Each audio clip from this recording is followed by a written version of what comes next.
Hey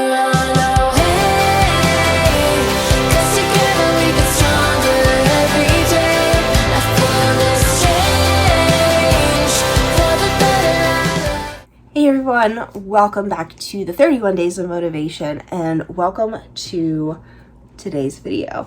So today is really truly like kind of the video when we talk about goals. We're talking about SMART goals and creating those. Now, if you have never heard of a SMART goal, you're probably like, Jelaine, what the heck is a SMART goal?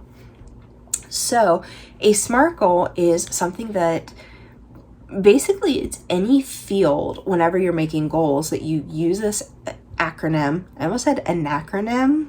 I don't know what's going on. You use this acronym to help you be successful and get you set up for everything. So SMART literally stands for, is it specific? Is it measurable? Is it attainable or achievable? Is it relevant or realistic? And is it time sensitive or time limited?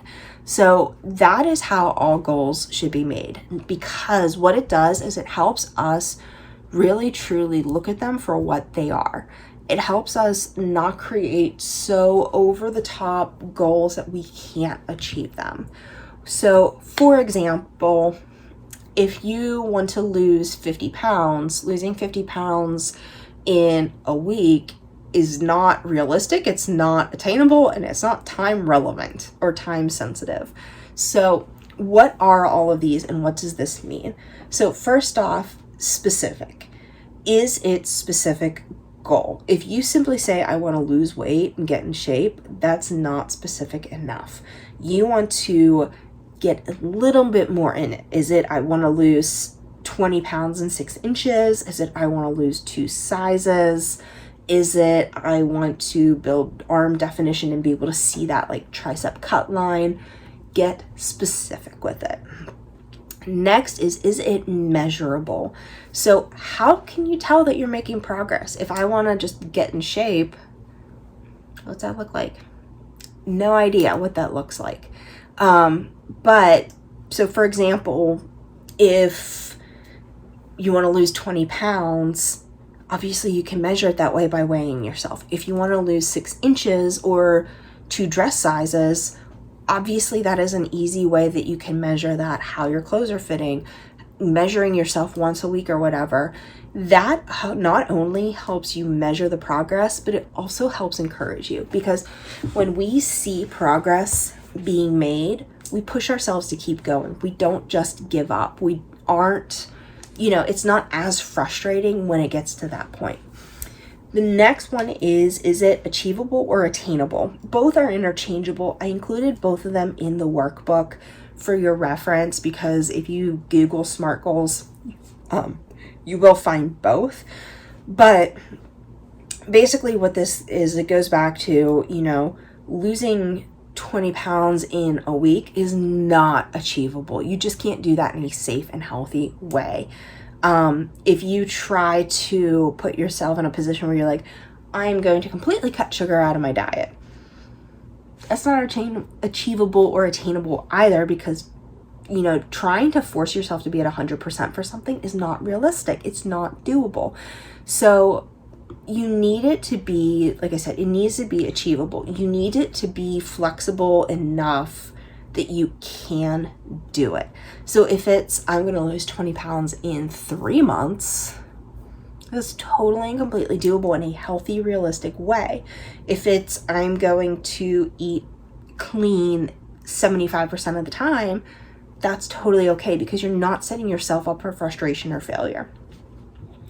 With the R, it goes hand in hand with, is it relevant or realistic? So even though those two words mean different things, for the sake of this, essentially they can be considered interchangeable. So basically what that means is, are you doing this for yourself or are you doing this for somebody else? These goals need to be aligned with your strengths and your values and what you want for yourself and be important. So again, if you're totally happy with your body, is it realistic then, or is it relevant to be trying to lose weight for somebody else? No, it's not. That's not going to make you happy in the long run, and that's also not going to be sustainable. Now, is it because maybe there's health issues in your family and you're wanting to get healthier? Yeah, that's a realistic, relevant goal. It also goes hand in hand with, so the A and the R really need to go hand in hand with each other. Is it that, you know, you're doing this for yourself? Is it you're aligning them with this goal, with your strengths, with your priorities, with your values, with your why? And then what is realistic for you to be able to do? Sometimes it feels frustrating because you sometimes have to you feel like you're going backwards when you're creating goals this way, because, you know, humans want something now, but that's not the case in life. You know, a lot of times we have to wait for these things, and we have to just, you know, take them as they come, or we have to give it time. And that's where the A and the R in SMART goals really come in to effect, because it kind of forces us to be able to do that. Finally, with the T is time. So it's specific to time bound, time measured, all of that. So how often, or how quickly I should say, do you want to achieve this goal? Is it 3 months? Is it 3 weeks? Is it 30 days?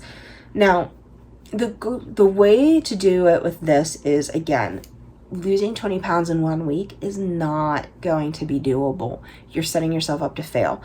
Is it maybe losing 3 inches in a month? Yeah, that's totally doable and achievable whenever you're focusing on your health and your fitness. If you're doing something like, say, it goes back to that dream vacation, for example, is it realistic to save $10,000 in 30 days for the vacation? Well, I mean, that is very specific. It's very measurable, but is it attainable? Is it realistic? And can it be done in that amount of time? Only you have that answer, but being real with yourself and using this. So the SMART way of making goals, with using the SMART, and I'm not saying that there's dumb ways to make goals, but utilizing the SMART technique really can help you examine those goals so that you're not setting yourself up for failure and you're not setting yourself up to not achieve them. Now, whenever you're thinking about SMART goals, one of the things to think about is both long and short-term goals. So say your dream is that $10,000 dream vacation, but it's going to take you like maybe 2 years to save up for that. What can be achieved in 6 months? So you can almost reverse engineer goals in that way as well. So it's not just goal, use a SMART technique to define it and go. You can also use the SMART technique of, okay, what can I achieve in 30 days? What can I achieve in 3 months? What is realistic? You can use that to help you build and define goals for your dreams as well. So kind of going back to the whole dream thing as well, not dream thing, but like the dream board. What do you want things to look like in 1 year, 5 years, 10 years even? That can help you build those goals. Along with it, and in the workbook, again, if you don't have it, go to the Chasing Wellness Facebook group. Link is below. I created some SMART goal maps for you that you can use to tweak and play with these goals. So it lists that, you know, SMART acronym. It also reminds you, you know, making it specific, making it measurable, making it attainable or achievable, making sure it's realistic and relevant, and also making sure that it's timely. So I've included a couple of those for you guys to use. I think I included like 4 or 5 in the workbook so that, you know, if you didn't want to print more, if you don't want to print the whole workbook, you can print just that section and you can, you know, really truly use it to build and to grow. So that is the SMART technique. It is such a widely used technique. I mean, like, every field uses it. It is a good way to create those goals. It's also a good way to kind of check yourself whenever you're making your goals to make sure that you can actually reach those goals and you're not setting yourself up for failure. So tomorrow we'll be kind of finishing off a lot of the goal stuff. I think we have we have 2 more sections in the goal section. So the next 2 videos are really going to be polishing the SMART goal technique, figuring all of that out. And I will see you guys all tomorrow. Bye, everybody.